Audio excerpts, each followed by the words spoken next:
Assalamu alaikum wa rahmatullahi wa barakatuh. Welcome back to the Seven Shaded program. Alhamdulillah, the program which we speak about youth matters. Alhamdulillah, today we have a special guest with us, Brother Abdallah Grifat. Alhamdulillah, he's all the way from Palestine, mashallah.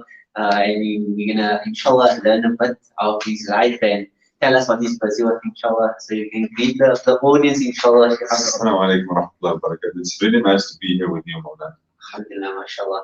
So without further ado, inshallah, I don't want to introduce, I'm not going to say anything, we're going to let Brother Abdullah going to introduce himself and inshallah. So the first thing I want to know is just tell us a bit about like how it is growing up in Palestine, inshallah, for the youth out there so that they can get a bit of appreciation what it is to be a youth. Alhamdulillah, Shaykh Abdullah, but I must tell you now before this, he looks old, but he's quite young. He's only 29 years old, mashallah. You see, I usually get the vibes that I'm older. Many people like get surprised. Like in Pretoria the other day, somebody told me you look 40. So that's not the number I want to say. But alhamdulillah. So as you said, Mawlana, my name is Abdallah Grifat. I'm from Palestine. I grew up in Palestine in the 1948 occupied Palestinian territories in a small town, Bedouin town, outside of Nazareth, the city of Nazareth. So as I said, I grew up in a Bedouin town, and that is like a small community. Like there are many Bedouins in Palestine, but we're still a minority in the Palestinian, community. And growing up, like maybe if I start even from my childhood, when I was 8 years, the second Intifada started, and that's probably like the earliest memory that I had, and there was like lots of, it's an uprising. Intifada means uprising, and it was across Palestine. Right? So I grew up in that, space, and then in school and whatever, then after the first Intifada came the invasion of Iraq, and then, development of only political things. And so people generally say, if you are Palestinian, you don't need to study politics. You are already born a politician, So it's something that's interesting for me. I enjoy it, to be honest. Like speaking like in general about politics, like last night I was having iftar with some friends, and we ended up talking about politics, and I was like explaining what Zionism is and like going into small details, just like around the iftar table. And they were all just listening to me. Like, usually we don't talk about this, around the iftar table. Usually people here just talk about what's a Musa, and what is the best restaurant for stuff like that, which is nice. I mean, sometimes you do need a break, but it's also, that's our lives basically in Palestine, right? If you ask any Palestinian, or maybe even any person in the Middle East, our lives revolve around politics. I remember when I was at UCT, I'll come back later to that, how I ended up at UCT. One student told me, there's two things that we don't speak about in like general settings with friends and whatever, especially when you have friends who are, from different religions. They say you don't speak about the religion and you don't speak about politics. In the Middle East, that's the only two things you speak about. That's the total opposite. But alhamdulillah, that's also like, makes us, conscious about what's happening around us. I think the older generation might have been like that because they were from apartheid, so they had a similar struggle. So that's also what they speak. Even like today, like you call it the older, because when it comes to the rugby, they say they don't support South African rugby because of that political agenda. So there is some relevance. Probably that's why South African younger generation thinks I'm old. Because I think like the older generation. Like I talk like the older generation. Subhanallah. So yeah, that's actually true. I find myself that I can actually connect with South African, maybe the older generation better than with the younger generation, because we have shared experience against oppression. And basically Israel is very similar to the apartheid regime. It's actually worse. I didn't say it's the same because it's worse. Yeah. So going back to the way I grew up, maybe one of the things I would mention, and maybe again the older generation will relate to this, is that I grew up in a school where it was very militarized. right? So we had Israeli flags in the school. We had to stand up for, like, to salute his name, Rabin, Rabin, who actually committed massacres against Palestinians. But because we live under Israeli rule, we had to, then have some sort of respect for them. And I grew up like thinking, why should I, respect someone like that, murder basically? And maybe jumping again to UCD, that's why I connected with students who wanted to take down the Rhodes Memorial.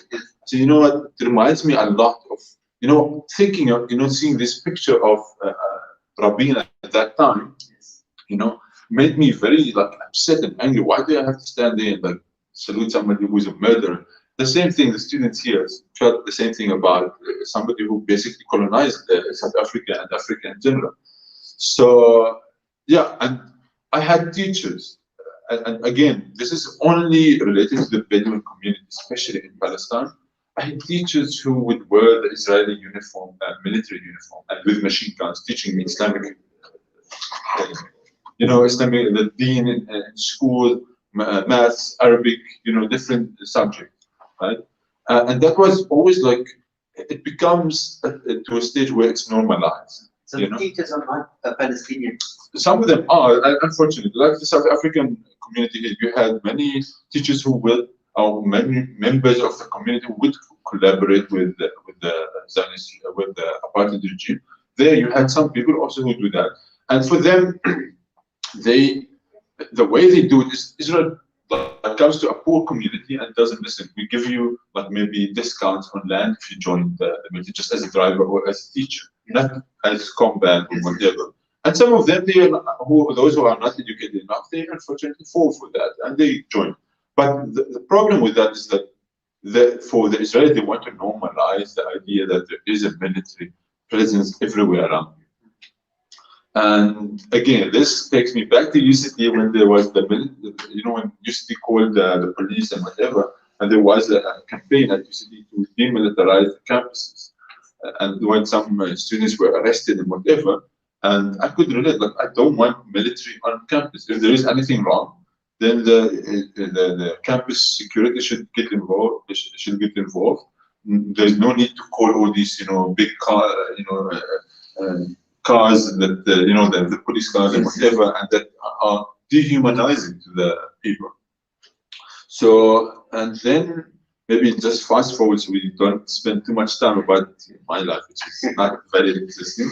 I then I got the so I was involved with the Islamic movement as growing up, and we used to go to like camps and stuff like that, just like to get all the youngsters together, because the Islamic movement has or had a project to keep the Muslim and the Palestinian identity.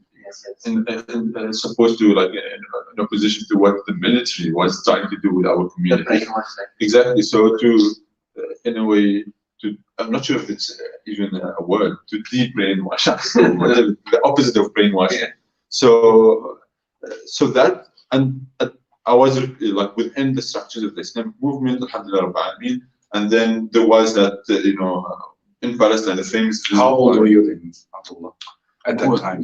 From a young age, I started with the Islamic movement. So when you say young, as far as I can remember, 15? No, even before that. Even before that. Yeah, like my uncle, for example, he was in the Islamic movement. He was teaching us Quran from like maybe since we were like even 6 and 7. So it started with Quran. So it started with that. Yes. So your madrasa, like wherever did I use? I wish it was as developed actually as the madrasas here. Unfortunately, it's not as developed as the madrasas here in South Africa, which is something I think you are very fortunate actually to have.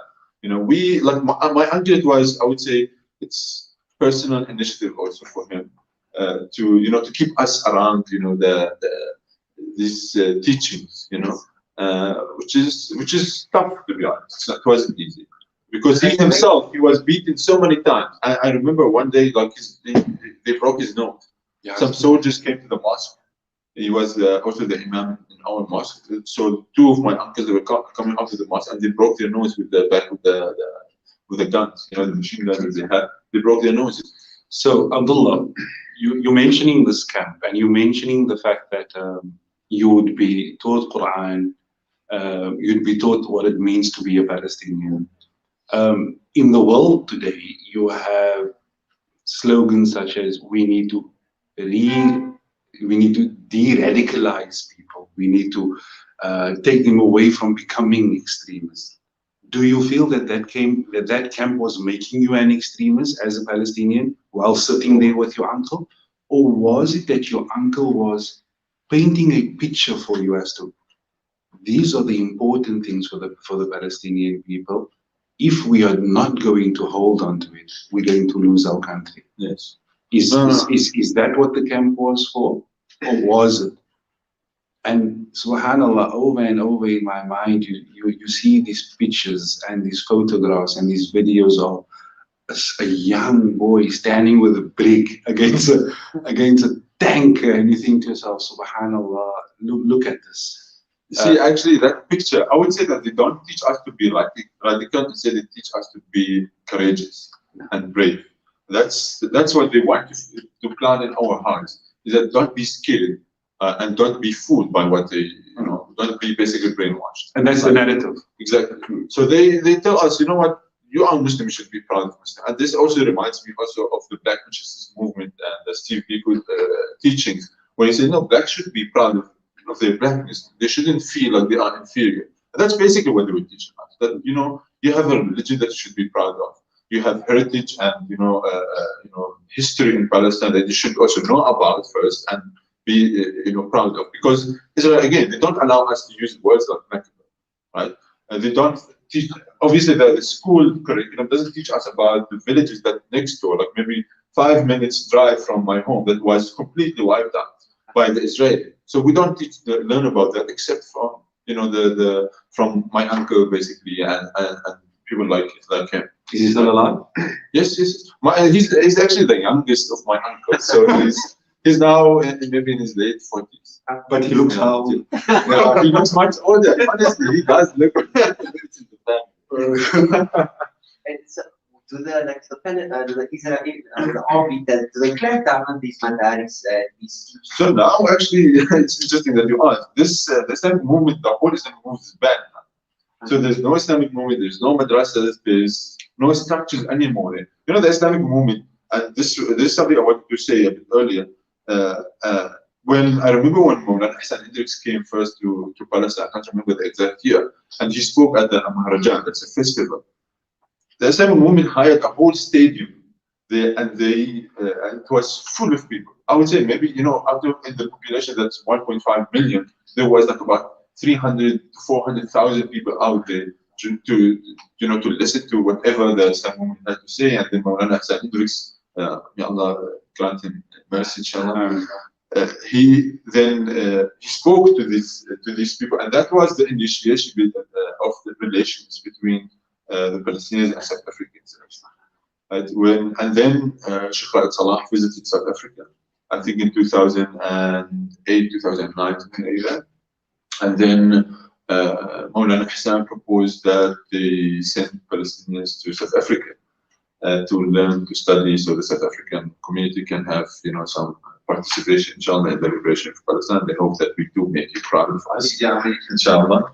So that's how you take that. And that's how I came basically to South Africa. Which year was that? I came first in 2011. And I then didn't speak a word. Yes, you did good. I didn't speak a word in English. I remember like standing when I went there to learn English in town. The first day I had to introduce myself. I was like standing there. I'm like, my name is Abdallah. And everyone But alhamdulillah, and then I joined UCT, which was really tough. I remember one day in my first year, in my first semester as well, 1 year of English is not enough. It wasn't even full year. Never. So I was standing there in class, and I was, we had to summarize a chapter, and I will never forget this. We had to summarize a whole chapter and then present it to the class. And I wasn't remembering from other students when they presented using words like actually, basically, and words that just add into the conversation. Don't really have, they don't contribute to the core of to the meaning of the what you want to deliver. So I was trying to also, learn from even these small things that people don't usually notice. So I was standing there shaking to the extent that the paper was making sound. That sounded like the paper when you when it's still new, and I was shaking, and I was looking at my classmates. They were all doing like that because I couldn't speak English well, and they were feeling sorry for me. But when third year came, I was when the tutor or the lecturer asks a question and nobody wants to answer it, can't answer it, then I would jump to answer it, especially if they ask another student who doesn't really know, maybe, and I can tell the faces that they are valid, that they can't, then I will jump and I will answer for themselves. Or when there is a presentation, I remember there was a class that we had to present about third world conflicts and whatever, and you are supposed to do only one presentation, but I volunteered to do 2 or 3, just because I wanted to, to improve myself.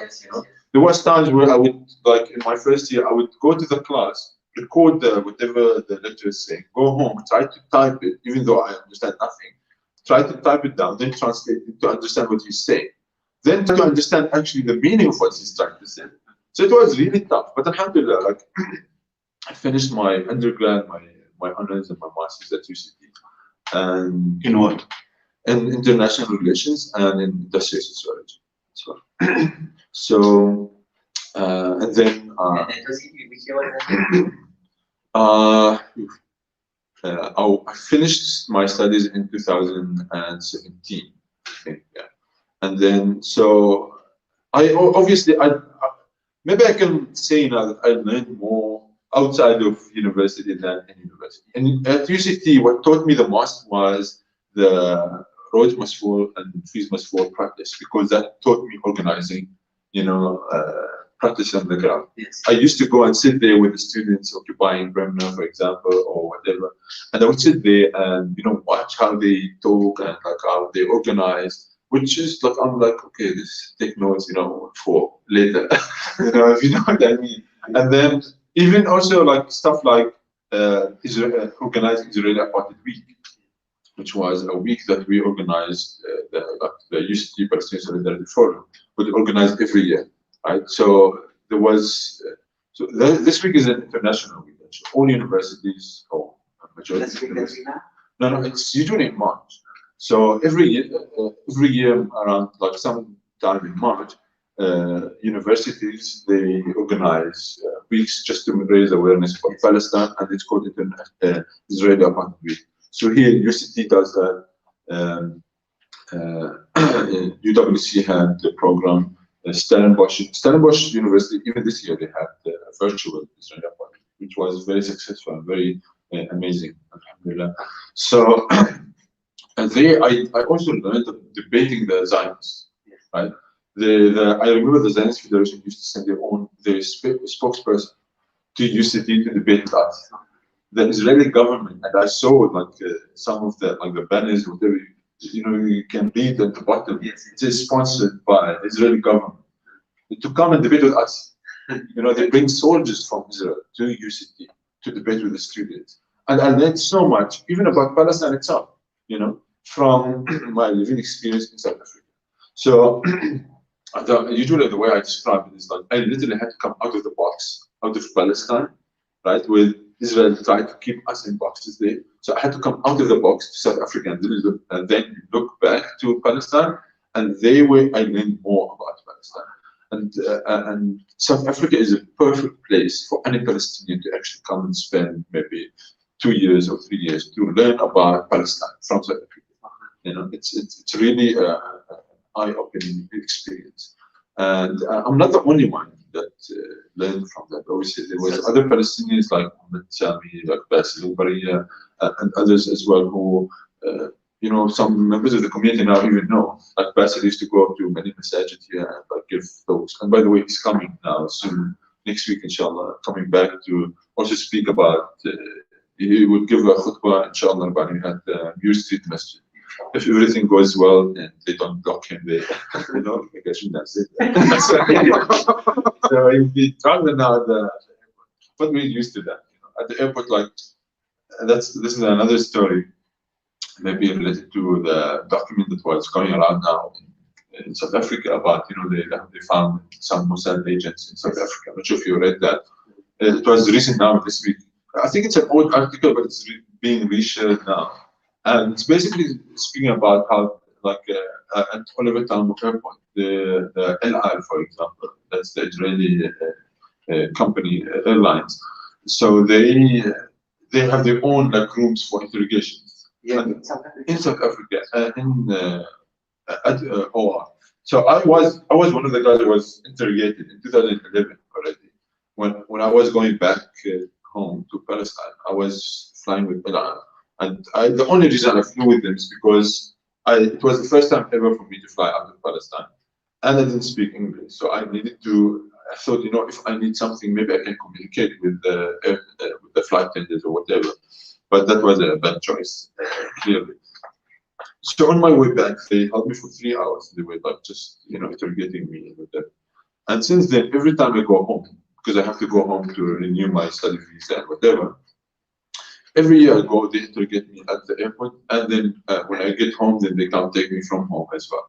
So now recently, when I got used to it, I would literally be sitting there at the airport outside of the interrogation room. I'd be sitting like that, like just like that. So they don't feel that they are dominating. So I feel that I'm the owner of this land. So I'm the one that's, you know, who, as we say in Arabic, صاحب الحق. But I'm the one who has the right to. So I'm sitting like that sometimes, and I remember this one time. The other people in the interrogation, they come, they ask me, can we go to the toilet? I'm like, yeah, sure, bro. I'm like, they think now, because I sit like that now, with confidence, whatever, and like, I don't give them the opportunity to dominate, right? I don't give the Israelis the opportunity to dominate. I show them that I'm actually stronger than you, and I'm not afraid of you. You can interrogate me like for 10 hours or something. I don't really care. I would say I have the time, you know, especially when I'm going home. Look, I know it's a holiday and whatever. I would sit here. So how often do you go? I used to go once a year, sometimes once every 2 years, just to renew my visa. And but so yeah, and alhamdulillah, like many times I choose now. I used to choose to speak in Hebrew just because I wasn't very confident in English. So, but then I realized that they speak better Hebrew than me, and then they will dominate the interrogation, the conversation. But then later on, like now, I would go and speak in English because I realized that they are not that good. And sometimes if I notice that one of them is not really like very good in English, then I'll target that person and then make him like make mistakes so the other person can laugh at him. And in a way, you play also. Then you start playing, you know, psychological games with them instead of them playing with you. I think you need to learn Afrikaans. Well, that's one thing. You know, I stayed in Africa for maybe 5 or 6 years, but I didn't learn a word in Afrikaans. You know, because you don't want to learn Afrikaans from the like taxi drivers. No, that's the right Afrikaans to learn. I know of course. Don't want me to, you know. Do you miss home? Sorry? Do you miss home? I miss home. Yeah, of course, I do. Anyone who miss home? Anyone would miss home, especially when home is Palestine. You know, Masjid al-Aqsa, and like around this time, usually of the year, we would spend Palestine in Masjid al-Aqsa. I mean, Ramadan in Masjid al-Aqsa, right? Abdullah, everyone misses home. Yes, definitely. But do you, Abdullah, that is a Palestinian, that lives a stone throw from the third haram, does that Abdullah miss home? Of course. You know, everybody tells me, I've been in South Africa now for 10 years, right? Everybody tells me, like, why don't you go home? I'm not in South Africa because I love South Africa more than Palestine. I definitely love Palestine more than South Africa. South Africa is my second home, and I do love South Africa. And whenever like anything in the news that, you know, where the mountain was burning, I was feeling, you know, like, you know, home is burning. But at the same time, Palestine is always, you know, closest to my heart. And but at the same time, I realized that I have a mission. You know, many South Africans chose to live in exile because they had a purpose in life. And this is something that many people around the world, not only South Africans or anyone, people generally look for purpose. And I have a purpose. My purpose is to free Palestine. And if I feel that, and now I feel that my contribution to Palestine is greater when I'm in South Africa, so I'll do that. If I knew that being in Palestine benefit Palestine more, I would do that. But I think that there is still more for me to do here in South Africa, and that's where Mizan comes in. Now Mizan is basically a legal organization that they represent Palestinians from wherever they are. Right? And every year, I told you, every year I go home for interrogations.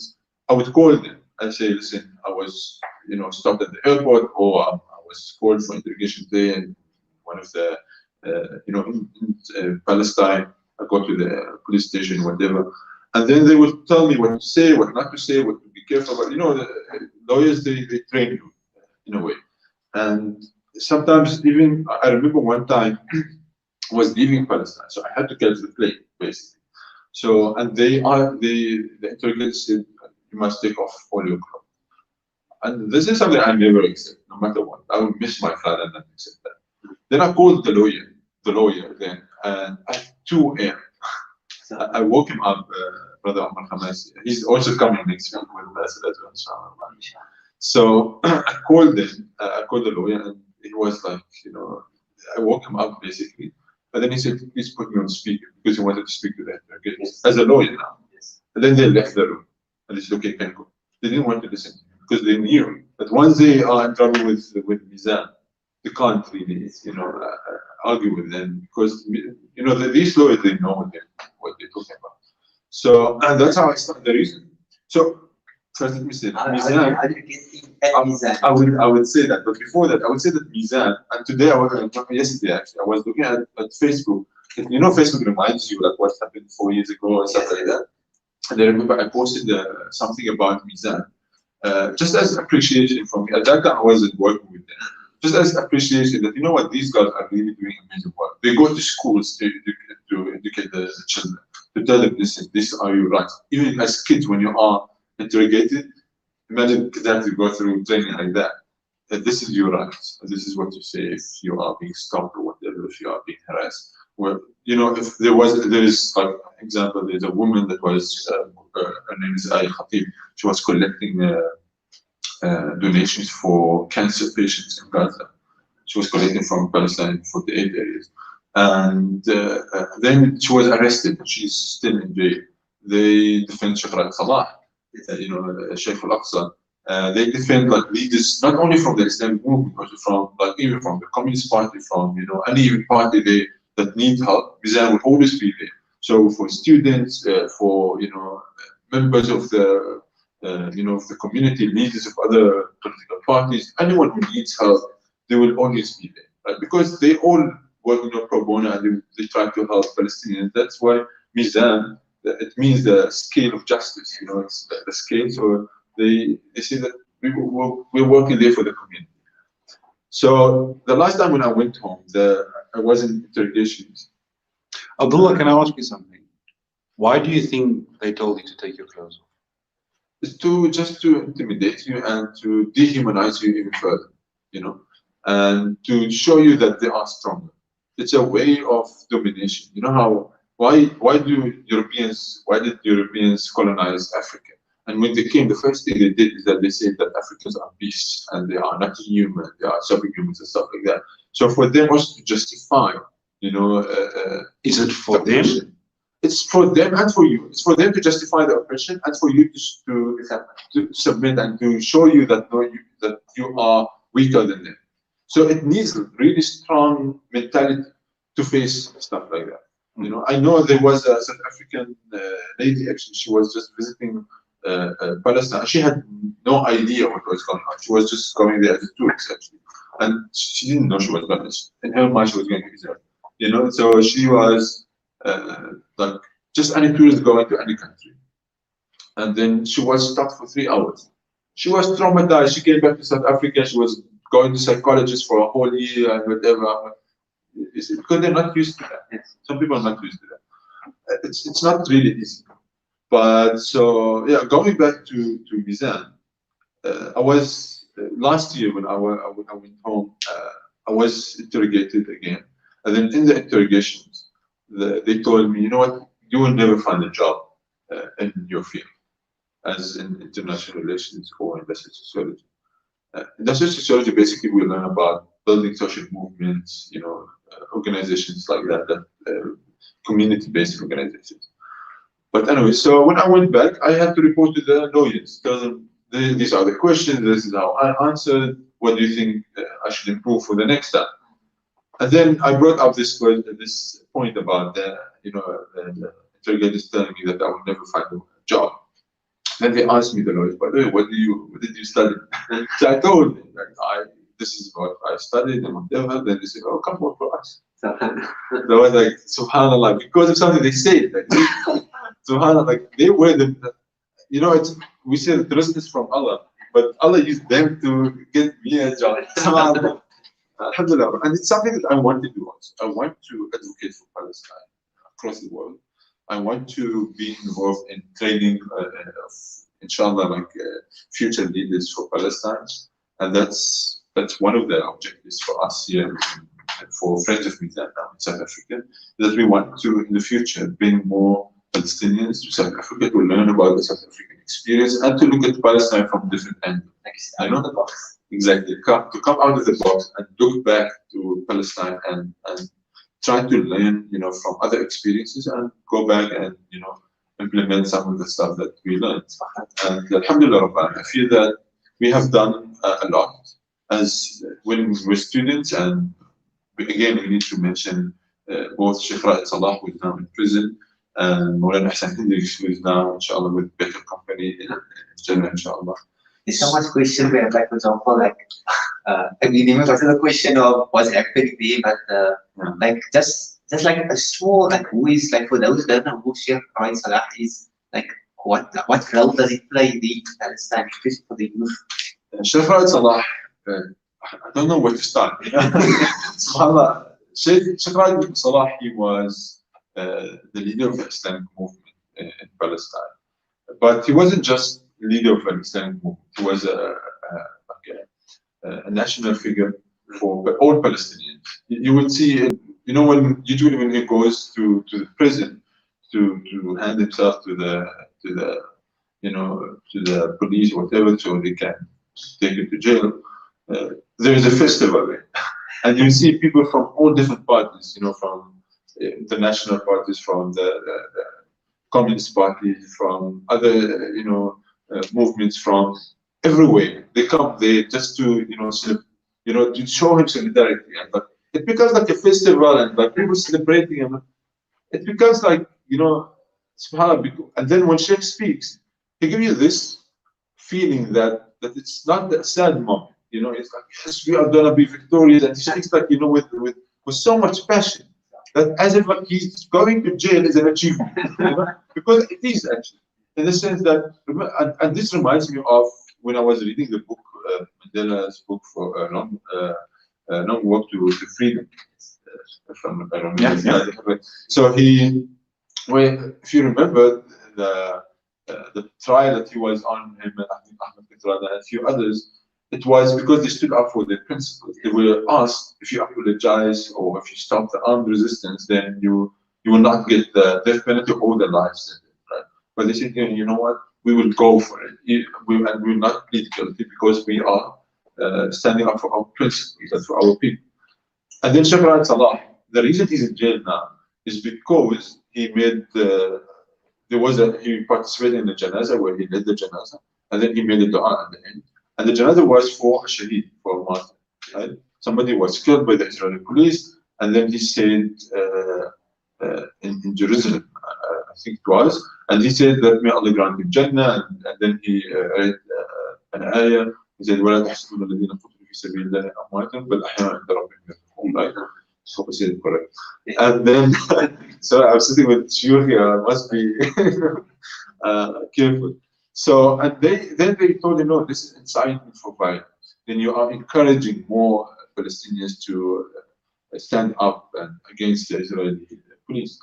And they told him, you know what, if you apologize and then you interpret the ayah in a different way or interpret the dua in a different way to the members of the community, then you can go, without any charges. And then they had another condition, which is to participate in the Israeli elections, in the Knesset, to run for elections. Because they want to co-opt him in a way. So they tell him, run with us in elections. So he'll be in that pool of like, just doing politics basically, becoming from an activist to a politician, which sometimes is not the best thing for a sheikh or an activist to do. Then you get stuck with them and then you give them legitimacy. And that's what they were seeking, because they know Sheikh al-Salah has massive support. So alhamdulillah, Sheikh told him, no, I'm not going to do that, and I would choose to go to prison. And he did. He's now in prison because he stood up for his principles.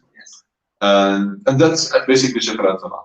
And we call him, everybody calls him Sheikh al-Aqsa, because he devoted his life for al-Aqsa. Right? SubhanAllah, this year, maybe I shouldn't make it about myself. So Sheikh al-Salah was, a few years ago, was held up in the UK. So he was invited there for a talk, and then the government, the British government, said they wanted to kick him out because Israel, because of the Israeli lobby and whatever. Then he opened a case against the British government because he didn't do anything wrong, right? And then he had to stay there for, I think, like over a year or something, because the case was going on, and if he had left, he would lose the case. So he had to stay in the UK, right? And by the way, friends of Mizan, they were always with him as well. Some of the brothers were rotating, so some of them spent a month, some of them spent 2 months with him, also in the UK, away from their families and their work and whatever. So, and while there, Sheikh had to miss weddings for 2 of his daughters for the cause.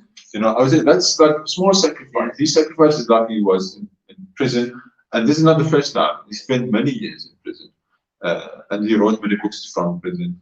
He sacrificed like his time with his family, basically. He sacrificed, his health, because when he gets sick and in prison, all of that. It's also like, you get sick and all of that. It goes against your psychology. It goes against everything that's human, So Sheikh al-Salah basically devoted his life for Palestine, for Masjid al-Aqsa in particular. Sheikh al was the first one to discover the tunnels that are being dig under the Masjid al-Aqsa. There's a famous picture of him when he was much younger, without any grey hair in his beard. He still looked old even then. There's a picture of him in these tunnels, when we first discovered those tunnels. And since then, they raised the slogan, Masjid al-Aqsa, al-Aqsa fi khatar. So Masjid al-Aqsa is in danger.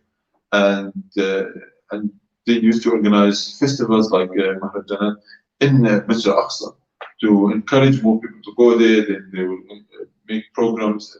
So the Islamic movement, with the encouragement, obviously, of Sheikh al-Salah, they will encourage, programs for children even. There was like a Sanduq for Aqsa. So it's like a small box for charity, so kids can donate to Masjid al-Aqsa to connect them with Masjid al-Aqsa, and then the Islamic movement used to distribute these boxes, and then they collect them later, and the money would go to Masjid al-Aqsa. And there was lots of programs that also like initiating, the studies for youth here in South Africa or Turkey or wherever it is. And literally, I can't stop talking about Sheikh al-Salah because there's so many organizations that he was part of. There's so many sacrifices that he done for Palestine, and there are those people that we can never thank them enough in this dunya. So we say, may Allah reward. Like, for example, we're doing the tafsir of Surah Yusuf, and in the we know Nabi Yusuf was imprisoned because he stood up for his principles, not giving into his nafs, but obviously he's not forgoing his principles to stand up for the right of the rights of Allah. And stand up against an oppressor and somebody who wants to also in a way dominate, show you that person is stronger than you.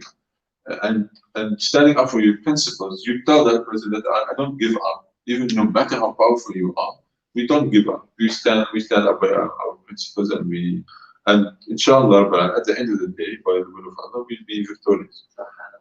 Abdullah, tell us, it tends to happen year after year that in the month of Ramadan,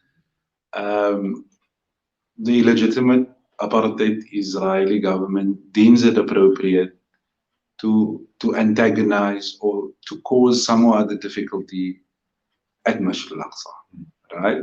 And we've seen in the last week and a half what's happening at the Damascus door and all of. Have you been in one of those? One of those rallies, one of. I myself have been in one South Africa. I'm getting just in one of those. But subhanAllah, I wish. Oh, I personally, because I've been for 10 years in South Africa, so I haven't participated in that.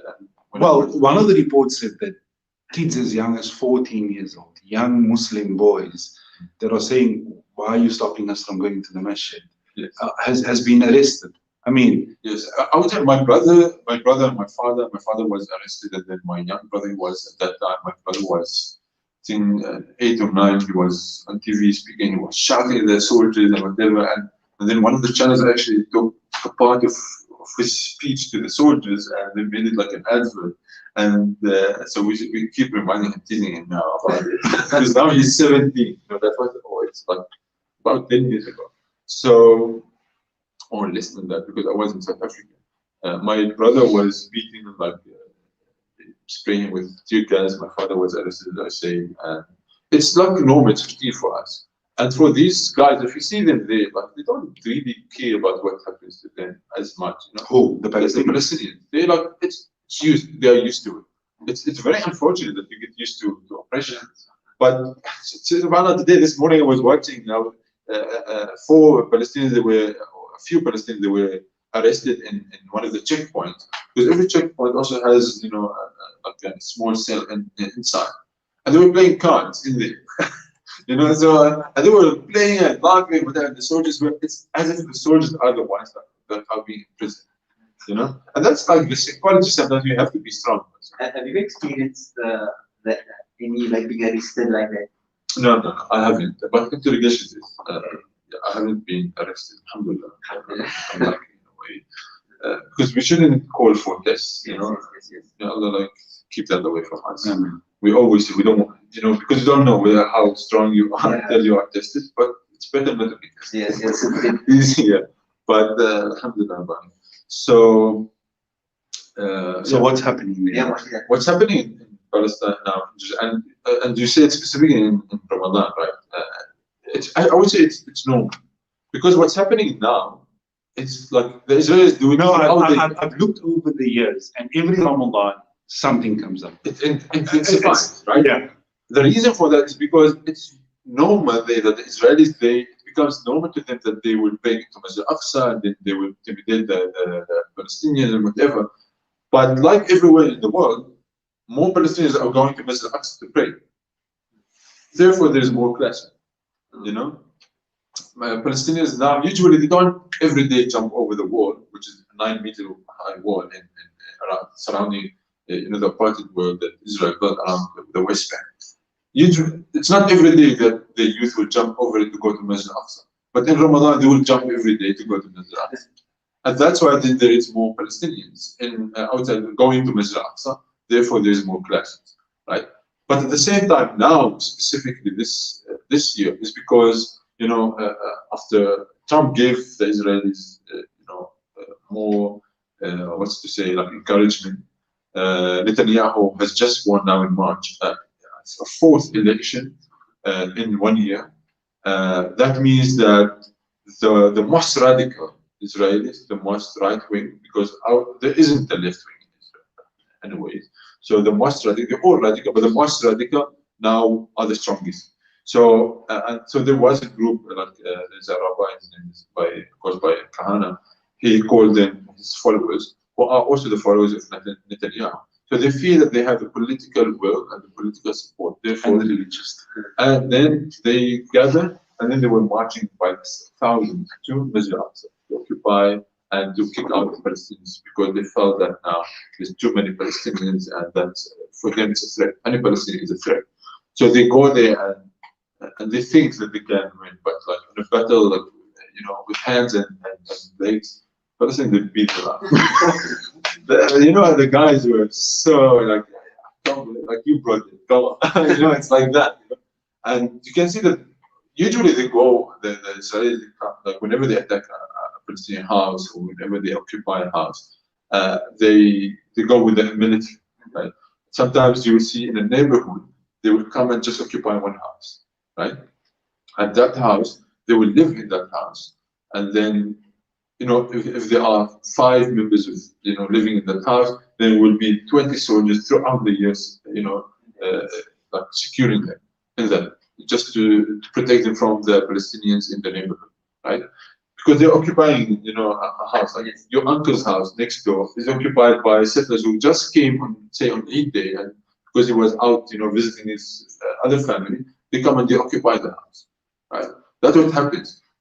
And like in some interviews that. So are you saying, Abdullah, if you leave your house this morning and you come back tonight, there could be a. It happened so many times, especially in Jerusalem. Like there was like many cases, but there is a specific case that I always remember, is that there is this old lady actually. She went to visit her relatives, you know, in the neighborhood, whatever. And when she came back, it was an Eid morning. And when she came back home, she found Zionists occupying her house. Living in her house. Taking out her stuff, throwing it out, and then they are literally moving like her stuff, and they're going to occupy that. That's the Group 86 of 1976 in South Africa. And I always, when I look at like Jerusalem and other areas, actually, not only Jerusalem, but now maybe we focus on Jerusalem. It reminds me a lot of what the stories I hear about, like District 6 and other areas here in South Africa, where like people were literally moved out. People are living today with us. They used to live in District 6, right? The same thing in Palestine. Many of them, those who live in Jerusalem, I'll give you this story that's now, there's a campaign. It's in Arabic, it's Anqadhu Hayy Sheikh Jarrah. So save the Sheikh Jarrah neighborhood. Sheikh Jarrah is a neighborhood in Jerusalem. So there's 28 families that are now under threat. There was a court order from Israel that they must all evacuate their houses, right? And in particular, this friend of mine, I told you about Muna al-Quds, your brother from the Quds. There's actually an interview with them in English. You can maybe even edit this and add it to this video to show that what's happening there. So this family, the grandmother of Muna Muhammad, she was displaced and kicked out of her house in Haifa, right? Haifa is another city that's now in the 48 area. That's like literally like 15 minutes from my house, right? So she was kicked out of Haifa, and she went to Jerusalem. Jerusalem at that time was under the Jordanian mandate, or under the Jordanian rule, right? In 1967, Israel occupied that too, right? Now, this family is again occupied basically by, or that their house is under the Israeli rule, right? So when she moved to Jerusalem, she got a house there, and you know, from 1948 to 1967, they already built a life and they started, you know, new and whatever. So Israelis came again and said, no, you don't belong here. It's not your land. She said, but I got this land from the Jordanian government, gave it to her. Yes. Right? Because she was a refugee, and the government gave it to her. And with the UNRWA, that's the United Nations Agency for Supporting Palestinian Refugees, they gave her a house in exchange for her to giving up her refugee status, right? So she said, okay, I'll live in Jerusalem and I'm not a refugee anymore in exchange for a house, all right? Because obviously the Jordanian government at that time and the United Nations, they used to support financially, they used to support, but obviously like just very little, they used to support the refugees, right? Like they do now elsewhere. So when somebody give up their refugee status, then they become residents of an area. They gave them, there was 28 families, right, that accepted them. So those families, now they lived, now when Israel occupied it in 1967, they continue living, whatever. International community say that Israel has no right whatsoever to change anything in the West Bank. And then later on, they continue with their lives. Despite all the challenges, obviously, it's not like normal, but I'm just saying, like, for the story to move faster. Then Muna's and Muhammad's father got married. He has a family. He wanted to build an extension to his mother's house, right, down to the granny's house. So they built like 2 rooms in addition, like literally, like they just added to the house. Right? It's not like A separate a building. separate. It's the same building, just extended. So in 2009, Israel came and said, no, you can't do this, and then they kicked them out and they put settlers there in the house, right? In these two extra rooms that they got. So imagine going from the gate of your house into your house. There are settlers living in your house that you built for yourself and for your family, and then there is your house, and you go to your house. And this has been the case since 2008. What happens to the people who are kicked out of the house? So now they live with the granny, right? They live with the granny. Like, for example, the auntie that came before Isa. Usually the relatives would take. You know, that's one of the things that Israel failed to destroy is the social fabric, the fabric of the society. And like in South Africa, especially with the black community, not as much with the Indian, the colored community, especially with the black community, they managed to destroy the fabric of the society itself. And that's why now we see that there is more crime, and there is, you know, with the drugs, and there is, I'm not saying this only in the black community, obviously, but in South Africa in general, they managed to destroy the fabric of the family as well, even, you know, and Israel is failing to do that in Palestine. So going back to that, so now Israel is kicking them even from the granny's house, kicking them out, right? So, and they're saying, like, where would we go? So for the grandmother, she was displaced. She saw her son being displaced, and then she and her son, her grandchildren, are being displaced again, right?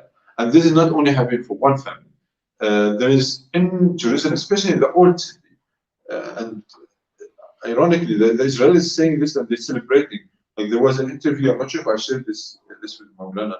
There was an interview with the group of settlers where they asked them, do you want to burn the Palestinian houses? They said, no, we don't want to burn the Palestinian houses. We want them out so we can occupy these houses. And then they say, that's what we are doing in the old city of Jerusalem. That's literally what they are doing up and like as we are speaking now. They're going from they go from one house to another house. They occupy one house and then they intimidate and they annoy and then they attack the people living in the next house. Is this the military or is this the settlers? Is this just a normal person? This is not normal. There's no. No, you know what I mean. Those are the settlers. Yeah. So where do these settlers come from? Are they Jews from most of the outside? Most of them are from Europe. From Europe, yes. Okay. Majority are like just yesterday, not the day before. Sorry, yesterday I showed it. The day before yesterday, there was 104 Israelis came from the United States and one from New York and New Jersey, some other states. They migrate from. They basically colonized Palestine. You know, that's how Australia was colonized. People moved from Europe to Australia, kicked out the natives, killed them, did whatever, and they occupied and they colonized the land. That's what the Europeans did in South Africa. That's what they did wherever they went, right? They moved from Europe to a piece of land. They kicked the people living there. That's colonialism 101. Yes. You know? So basically, that's what they are doing as we speak. Yes, you were saying also about there's no salam in that whatsoever. But you also, like, when we were speaking privately, you were saying that what is the plan for not the Muslim, but what is the military's plan for the Masjid al-Aqsa? Oh, I'm glad you asked that question. So I would say Masjid al-Aqsa, and then it's not only the military, it's the Israeli Palestine. It's the military and the settlers, they work together, right, as a whole. So sometimes things that the military can't do because of international pressure or whatever, then they allow the settlers to do. So like occupying the houses and stuff like that, right? So they allow the settlers to do that. And they give them like civilians, like what we'll call a civilian. Yes. Settlers is like, now it's democratic in South Africa, so maybe I shouldn't compare it. But like during apartheid, when you had, certain people who had all the privileges and they were free to come to any area, those are the same people who kicked out people from the C6 and then they took over. Same thing. But now they are civilians and they are like, living with you and everything is cool and fine and nice. But Abdullah, then the global narrative does not show that. The global narrative shows Palestinians standing outside of a home, and in front of them are these Zionist military personnel, huge AR rifles, whatever the rifles they're standing with, and then behind them is this very frightened, very scared Jewish Zionist family in this house. And the picture that is painted there is these Palestinians have a problem with those Jews or Zionists or whatever we want to call them, citizens, non-citizens, and they've been here all along. Yes. But the reality is that family went out and had Eid, came back, and suddenly there's other people in their home. But the narrative that is painted in mainstream media is not the reality of. We shouldn't be surprised. You know, Look at South Africa. I'll give South Africa because it's a clear example for South Africans. Is that in South Africa was painted that white people are being murdered by those savage blacks, the communist blacks who are like the ANC. When the ANC was banned, they were saying that communists want to kill whites. That's everything. And you know that how the Boer used to say that because they suffered from the Anglo War and whatever, then they have justification then to be strong and to defend themselves and whatever. Every oppressive regime has to paint a picture that they are the victim. They are the victim. And also there is another thing. And at the end of the day, also like mainstream media. Who is mainstream media? It's the West, isn't it? And they come from the West, And by the way, the West doesn't support Israel because they care about the Jewish people. I would confidently say that Israel is the most anti-Semitic state in the world. Right? Anti-Semitic. And then the West follows them. And you know why I say that? Many people will be surprised, but Israel is a Jewish state. Like there are many reasons, but maybe I can say like whatever comes to my mind now.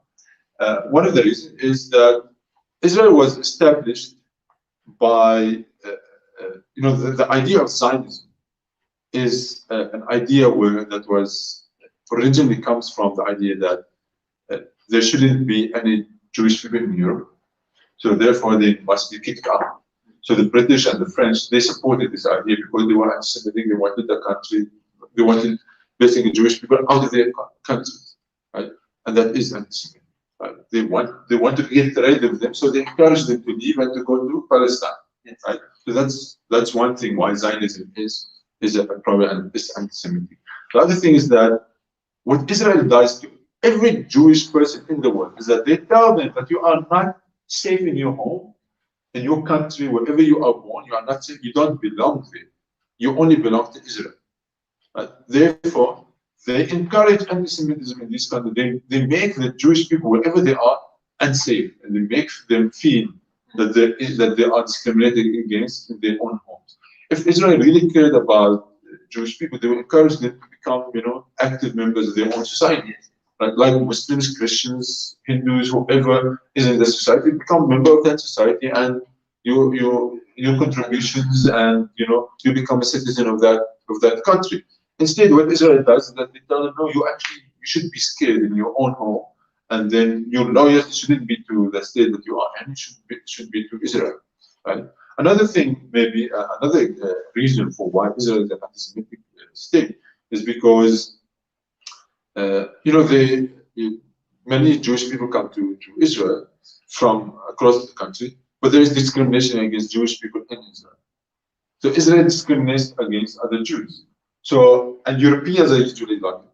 The fact that there hasn't been any non-European prime minister in Israel says a lot about the identity of the state. It's a European state, and they bring Jewish people from Arab countries, from Ethiopia, from wherever, to serve and to become like second citizens and servants to the European, not even Jews, because they are atheists. Yeah.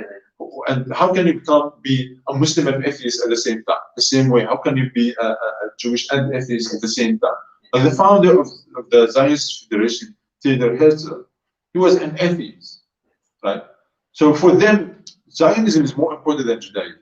Changing Judaism, taking a religion, making out of it a political, national ideology, using it for political, national, criminal, colonial ideology, is actually an anti-Semitic thing for the Jewish, and that's why I say there is many reasons. Now I'm bringing up even more reasons. There is also the fact that, let me just to give maybe an example before I give the statement, is that if you are racist against, say, black people, you are racist against any black person, right?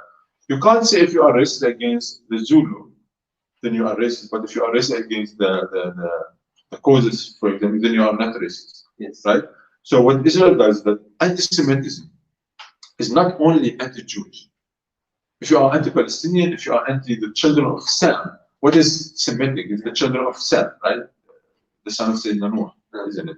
So, and then, but they, in a way, minimize the definition of anti-Semitism to only those who are anti-Jewish.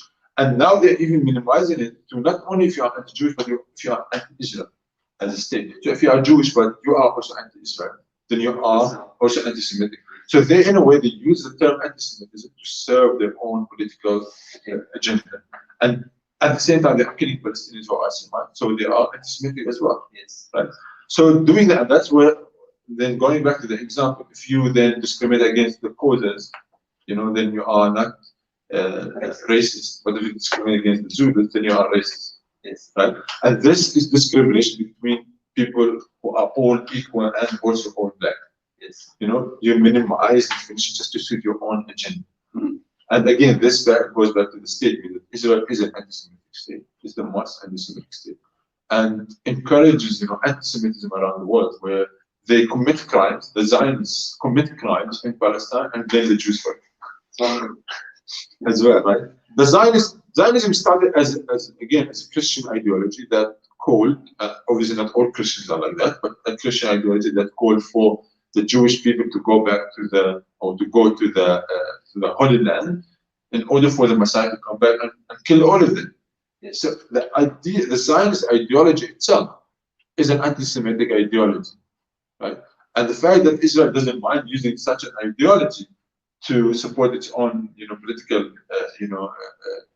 goals, means that it's happy with such, anti-Semitic ideology. So anyway you think about it, Israel is an anti-Semitic state, and many people don't think like that. Many people we are generally, people around the world are afraid of saying anything against the state of Israel because they fear that we don't want to be taken as anti-Semitic people or branded as anti-Semitic people, which is a fear that I would say sometimes legitimate because of all the atrocities that actually the Jewish people did go through in Europe, again, not in the Middle East. We didn't commit the Holocaust. It was other Europeans. Yes. Basically, the way we see it is that Europeans are killing other Europeans, and why should we be blamed for that? Yes. Europeans killed more Jews than any other, race or nation or whatever, any Muslims or Christians or whatever. Europeans are the ones who, now they are branding us as terrorists or as anti-Semitic. They are the ones who killed the Jews. They are the ones who killed thousands, maybe millions of Africans. They are the ones who commit crimes wherever they go, but they brand us as terrorists or as anti-Semitic or whatever brands that actually suit them first. It's a colonial mindset. Definitely. I think we can just end on just what is happening. We will need to get Abdullah in again, inshallah. Abdullah is from Joburg, so we Not from Palestine. I stay in Joburg. Yeah, I am from Palestine. But some people tell you, oh, you were here in South Africa for 10 years. So you are South African. No, I love South Africa, but Do you like samosas? Definitely. Do you like kusistas? I was about to say. But alhamdulillah. But I love kunafa more. I don't know what's going to happen. You missed a lot. Is it? You have to try it. Inshallah, one day you come to Palestine. And Here is a comment. Allah grant our beloved Mullah Ihsan Hendricks the highest place in Jannah alongside all prophets and Sahaba. I remember he would tell us why he saw it important to bring these Palestinian brothers and these brothers made him proud, inshallah, and they will be at the forefront of the liberation wherever they are. So that was from Muhammad Abu Kawthar. That was one post that came through on the Facebook, alhamdulillah. I mean, inshallah, we do make Mulana Hassan Hendricks, Sheikh Salah, and the general supporters of Palestine, wherever they are, South Africa or elsewhere in the world, also proud of us. We would like to have spoken more, but alhamdulillah, we have to end here, inshallah. We say Jazakallah khairan to Brother Abdallah Grifat for sharing with us and opening our minds to what is actually happening, to get it from like I said, a horse's mouth, alhamdulillah.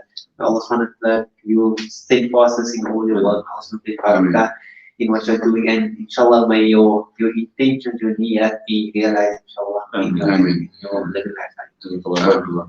Abdullah, your final message for a young Muslim, boy or girl, young Muslim, South African, Cape Townian, Johannesburg, Muslim boy. It's the month of Ramadan, blessed month of Quran. A message for a 16-year-old, a 15-year-old boy or girl, or young boy, young man, or young woman here in Cape Town, or in our country, or anywhere across the world that's going to see this video. What message do you have for them this Ramadan? The message, I would say that first, that knowledge is your strongest weapon, right? Keep learning and studying about what's happening around you, around the Muslim Ummah, around the Muslim communities in your local community and internationally. Learn about how we become united around causes, and I would say now Palestine is the perfect, cause that we should all unite around. Masjid al-Aqsa should be in our dreams, that to be there, inshallah, one day. I would say that try to make it a dream for you to go and visit Masjid al-Aqsa, because believe me, it's really beautiful for us, to have these, the vibes there in Masjid al-Aqsa, to go break your fast in Ramadan in Masjid al-Aqsa, and to be part of the Muslim Ummah. Yesterday I was talking to some friends that I said, imagine if there was an army standing outside of Mecca or Medina now, and is trying to break the doors into to Mecca and Medina and into the Kaaba. And imagine if there's an army there. What would we as Muslims do? And Masjid al-Aqsa is not less than that. So try yourself to keep Masjid al-Aqsa as your highest priority now. To keep it as, that's your life purpose, basically. Every one of us looks for a purpose in our lives. And try to keep Masjid al-Aqsa and Palestine as the purpose for your living, that you live to free Masjid al-Aqsa. And there is no better honor in this world than liberating a masjid, and especially Masjid al-Aqsa. There's no better honor. And make that like your goal in life, make that your goal in life. And I promise you, once you make that really your goal in life, you will feel fulfillment, and you will feel tranquility, and you'll feel that you have a purpose in life. Many of us look for a purpose in life, and there's no better purpose than freeing Masjid al-Aqsa and freeing Palestine, inshallah. And I hope that this actually a message that can shared with every Muslim around the world, and with everyone who, not only Muslims actually, anyone who loves justice and loves fairness, and who is a decent human being, would actually want to have also a purpose that is noble, a purpose that is just, and that is that fills your heart with contentment and with tranquility. And there is no better goal than freeing Palestine and Masjid al-Aqsa, Jerusalem, and standing up for for justice and against inequality and against oppression. And I hope that this message really reaches everyone, and that it touches somebody's heart, whatever it is. Inshallah. Jazakallah khairan again, Brother Abdullah. May Allah SWT accept all of our a'mal, inshallah. Especially your noble a'mal. Allah make us that we have the vision to our heart, inshallah. Assalamu alaikum wa rahmatullahi wa barakatuh.